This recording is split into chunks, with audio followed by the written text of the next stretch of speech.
आणि आता पाहूया राजकीय विश्वात काय सुरू आहे त्या संदर्भातल्या टॉप 9 बातम्या।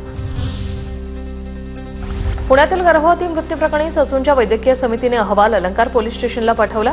काल ससूनच्या वैद्यकीय समितीने अहवाल सोपवला। डॉक्टर सुश्रुत घैसाचे लायसन्स रद्द झालं पाहिजे, मृत तनिषा विसेच्या कुटुंबियांची मागणी।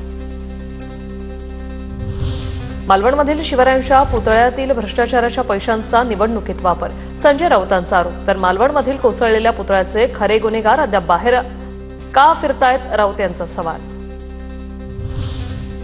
गोपीचंद पडळकर शेखचिली माणूस, महायुतीतल्या नेत्यांवर बोलून स्वतःची राजकीय फांदी कापून घेतोय। पडळकरांनी अजित पवारांवर टीका केल्यानंतर राष्ट्रवादीचं प्रत्युत्तर। गोपीचंद पडळकर हा लाचार माणूस, जो व्यक्ती कुलदैवत बिरोबाचा झाला नाही तो धनगर समाजाचा काय होणार। वाघ्या कुत्र्यावरील पडळकरांच्या टीकेवर संभाजी ब्रिगेडचे संतोष शिंदे यांचा हल्लाबोल। शक्तीपीठ महामार्गाला विरोध करणाऱ्या गिरीश फोंडे यांचं निलंबन रद्द करण्याच्या मागणीसाठी कोल्हापुरात महाविकास आघाडीचा मुकमोर्चा। मोर्चा संजय बाबा घाटगेंची मात्र अनुपस्थिती, घाटगेंनी नुकताच केला होता भाजप प्रवेश।